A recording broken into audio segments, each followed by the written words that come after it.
So I'm actually sharpening on 325 chain.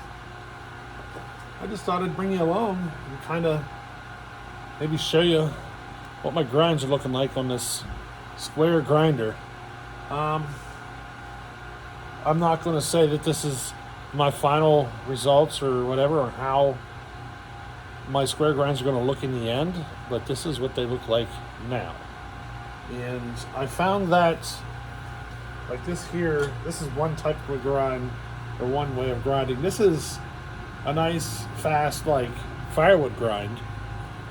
But what I'm doing on here is not meant for firewood, really, even though I will run it on firewood, just because I have my angles and everything set and I don't want to change them. So, you know what I mean? This is the way I'm just running my chain right now, my square chain grinding. And it's not the way you would typically see people grind their chain. The angles are different. And I found that I like my angles to be a little different. And what's wrong with being different? You know what I mean? I thought I'd bring you along. The big pain in the butt right now is that the last time I sharpened this, I did it by hand. So the length of all my teeth is different. In some teeth, it's a little too short, or some teeth are a little long. And I'm kind of bringing them all closer to, like, an even sharpening. But I can tell you, this white stone here, I was playing with a blue one. I have a blue one down here. I'm grinding with a white stone. I can tell you, the white one seems to give me a better finish, but man, is it hard to see that corner. I'll tell you what. It does seem to give me the best finish, though. Let's pull this off of here and take a look. Yeah, I like it. Not what you would typically see from a square grind. In fact, here, let me bring you in. Well, I'll take a picture. Let me stop the camera. I'll take a nice picture here so you can see what the grind looks like that I'm pulling off of this.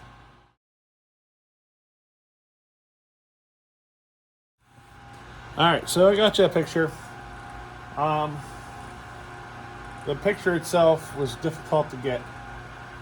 You know what I mean? It was just difficult.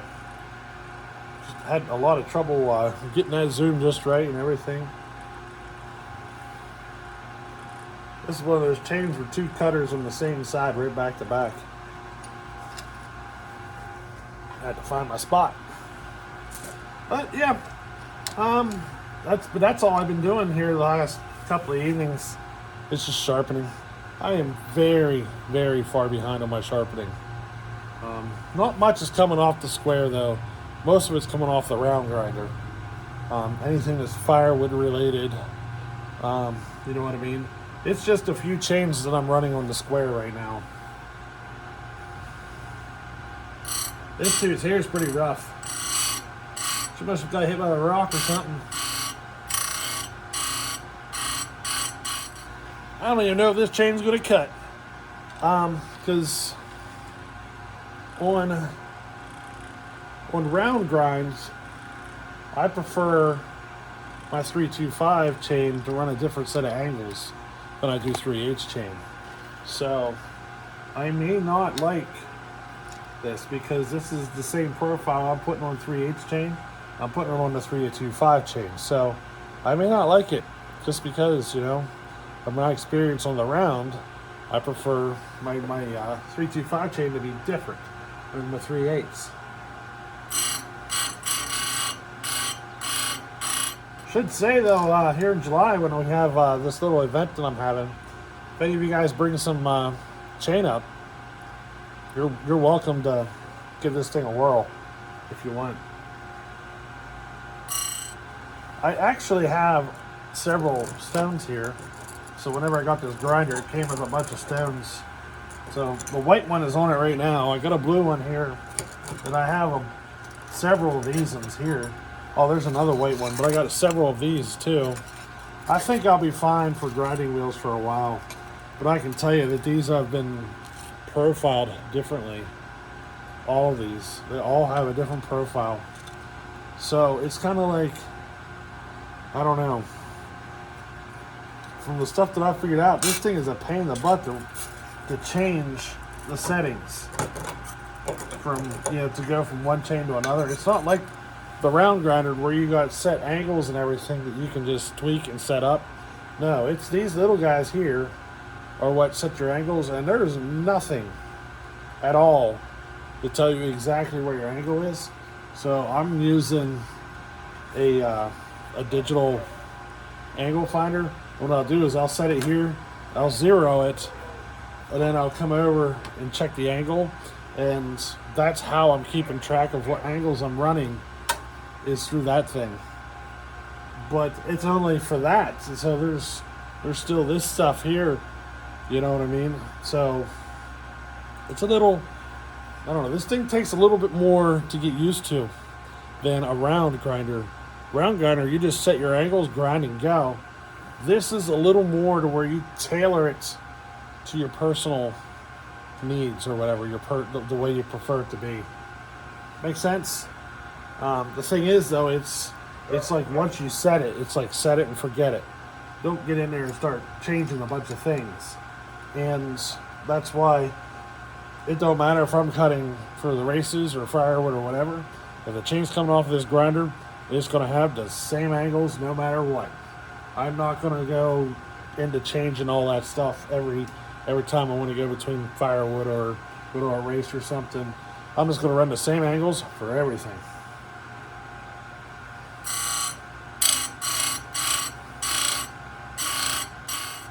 I can tell you that the profile that I have set up here is not much different than what I was doing by hand. It is very close. I'm not having to remove much material at all in order to go from the hand file to the grinder. So I'm very close to what I was doing with the hand file. I am running, seems like I'm running more top plate angle with this than I was by hand. Besides that, I don't know if there's a whole lot more different. That straight up and down part, typically you have it tilted back like 5 or 10 degrees. So off the grinder, I'm running just a little bit more than what I was doing with the hand file, and I'm running a little bit more top plate than what I was doing with the hand file. So other than that, though, there's really not much difference, though. There's very, very little difference between what I'm doing here and what I was doing by hand. I will say your first grind is probably the worst one, especially if you're going from a round chain to a square chain, because however deep your gullet is how much tooth you need to remove in order to get set to your square. So if you want to come here in July and you want some square chain, I suggest just buying some square chain to start with. So like I started with C83 on some of this stuff. By the time I got the square profile on it, that C83 was halfway gone. Because you have to pretty much remove the entire, as much material as however deep that gullet is or whatever, in order to get your profile set. So CD3 may not be the best choice for chain to convert to square. Now, if you got some like Steel RS, that would convert a lot easier than, or I don't know, you'll have a lot more tooth left over in the end with Steel RS. Now, if you just want to set up for like a race or something, C83 is still a good choice because it's a little narrower. It's not as wide at the curve or whatever, and that could help you in the long run, you know what I mean? But yeah, if you're just looking to do up some square chain for yourself, your own personal use, like this is square chain here. This is Oregon square chain, bought as square chain, and I'll have plenty of tooth here to work with. If this was C83, half of that tooth would be gone just converting it to square. So something to keep in mind if you're ever looking to convert something that's round to square. Sometimes you're better off just to go ahead and start with a square chain. You know what I mean?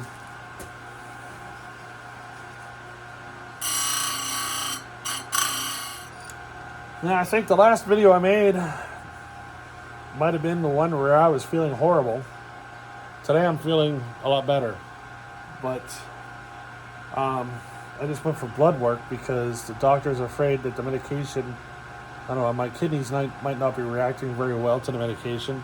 So I just got some blood work done. We're going to see what's going on here.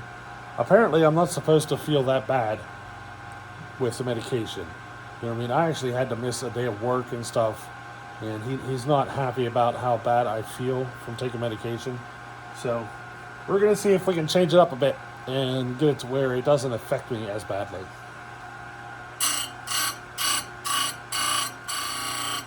Now, if you're curious, this was originally Steel's 23 RS chain that I did a hand file on, and now I'm putting it on the grinder. And this chain is actually meant for the Partner 5000 that we're putting on alcohol, nitromethane. I'm trying to take it to nitromethane is what I'm trying to do. And this chain is actually meant for that sol. So I'm still waiting on the fuel tank to dry. I put raincoat in the fuel tank. It's been like 2 days. And it says it takes 48 hours to dry. But it also says in the directions, if you can still smell it, it's not completely cured.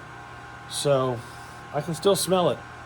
So I'm waiting. I'm going to give it at least a week, I think, of cure time. I think it's because we have such a small hole to ventilate all that air, you know what I mean, that it's taking forever to cure. At least I hope that's what's going on. I'm going to give it more time, though, to cure up. But that sol should be really close. It's almost ready to fire up and put in the wood. I need to get my chain ready and everything. I mean, the sol's just sitting here ready to go. I just got to throw the starter on it and put the barn chain on it. So, yeah, we're almost ready to get that sol up and running again. Hopefully it takes off this time. That was a nightmare, all that extra work I had to do.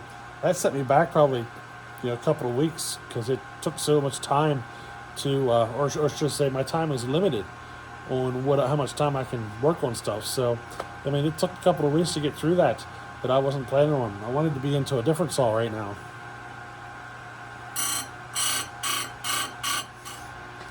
I think we are done with that side of the chain. Looks like it. So now we got to get to the other side of the chain.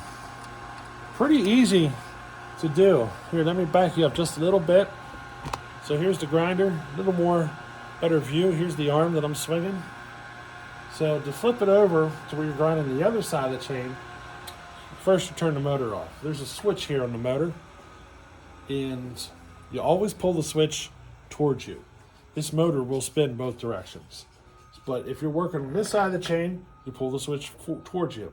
When I flip to the other side, I will pull the switch from this side, because it'll be over here, and I'll pull it towards me. That gets your wheel spinning in the correct direction for the work you're doing. But all I do to switch sides now is it's on this post and it rotates on the post. So I just rotate it around. And there we go. Now we're on that side. I got my light. I'm going to take it. We're going to pull it over here. And then we're going to kick her on. Just like that. Now we're on the other side of the chain. Switching sides is probably the easiest part about doing this square. It's easier than switching sides on the round grinder. Now remember I said that this chain was hand filed. Some of my teeth are longer than others, so I'm finding a shorter one, and I'm going to set. I want to make sure I'm set for the shorter tooth. So that's kind of what I'm doing right now. Is I'm going to figure out here for the shorter tooth, and then once I get that set, but I'm just going to grind the rest of them to that.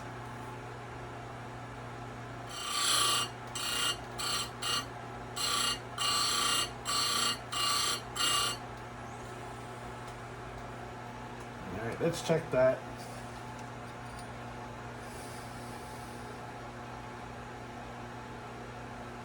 Yeah, I'm happy with that. One of the things I discovered that's been throwing me off is that it's sharpening one side of the chain just a smidge different than the other side of the chain. And I figured out what I got to do to fix that. It's with the motor here. I guess you just shim it, and you just kind of work with it until you get everything just right. Well, I figured that out, but I didn't actually do the shimming stuff yet. One of these days I will. But at least now I know what I got to do if I want it to be identical on both sides. But it's not much different. Can't even tell it in the wood. I can just see it on the sharpening. That like one side of the chain hits the strap, or the grinder hits the strap on one side of the chain just a touch more than what it does on the other. Like the first side I ground, it just barely even nicked the strap. This side here, it takes just a little bit more material out of it. And I can see that it's sharpening, one side differently than the other. And I can also tell because it gets into the corner at a different level. So on one side of the chain, like if I got it set to this side and I get into the corner just right, when I go to the other side, I'll have like a little touch on the side beak. Okay, so I got to make some adjustments here to fix that. But it's really easy to clean that stuff up here. There's just a little knob here that I can do a little quick twist of the knob and it kind of, fix that side beak issue. But one of these days I will end up shipping this up and get it just right. It probably just got whacked out a little bit during all the shipping. I think I'm probably the third or fourth owner of this grinder, so it's been used. It's an older one. It's definitely an older one. A lot of the models I'm seeing don't have this type of a stop or chain stop or guide or whatever. They have a different type. So I think this is just an older one than what most people have. Oh, another thing is there's no clamp. So if you're used to the round grinders where they clamp the chain in place and stuff, this does not have any of that. It's just you just put tension on it. You just put a little tension on that against there and boom, you're good to go. You don't need a clamp with this. It's set to just I don't know. I don't know how it works, but it works. You don't need a clamp.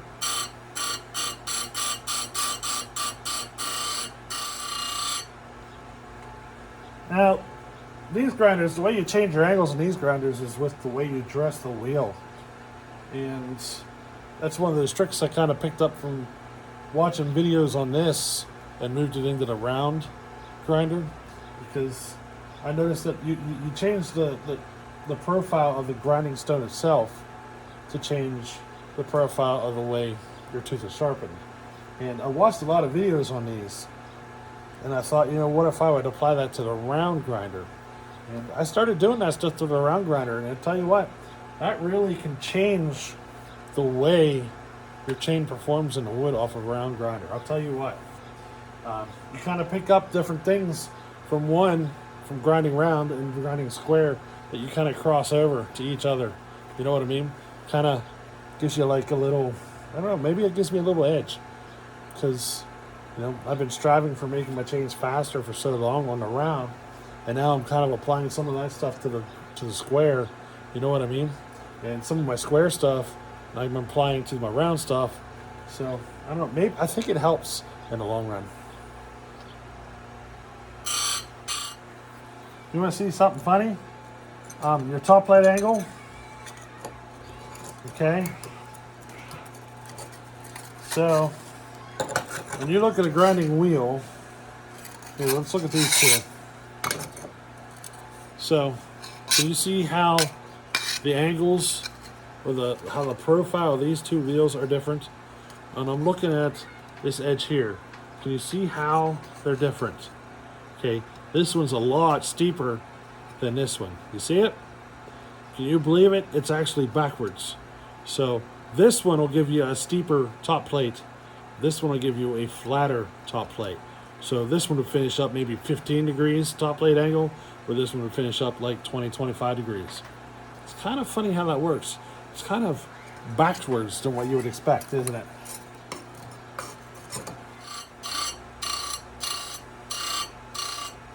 So I'm going to have to redress my stone. Just getting too dirty, you don't want to grind. So it's not hard. You just got this little guy here and this little guy here, okay? Typically you do it one side of your chain, then you redress, and then you do the other side of the chain. Just this is a pretty short chain on 325. I thought maybe I could get through the whole thing. I'm not. So I'm going to go ahead and redress it, but I need to shut this off.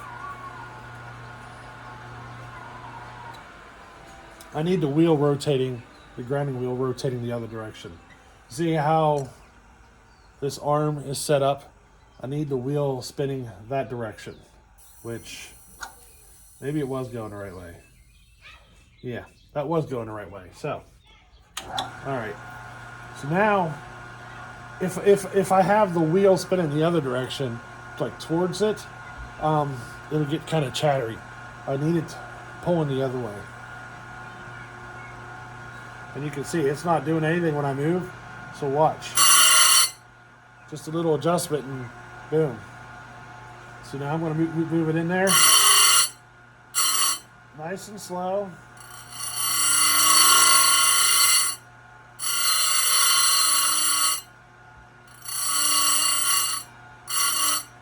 Just like that. Now to this one.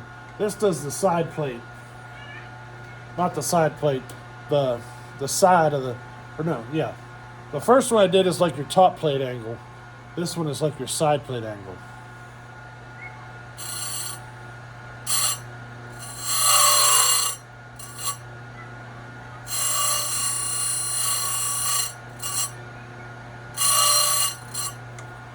I figured out pretty quickly that going slower is better. The slower you can go redressing the stone, the better off you are.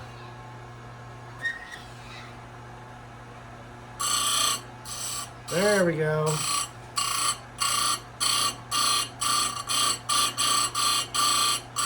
Grinding like butter again.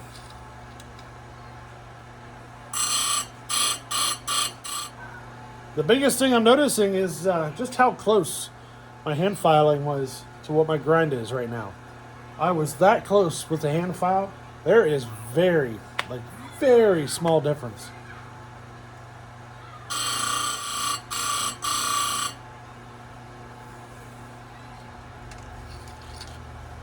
I do believe we are done. All sharpened up and ready to go. Glasses, not just for safety. You see that?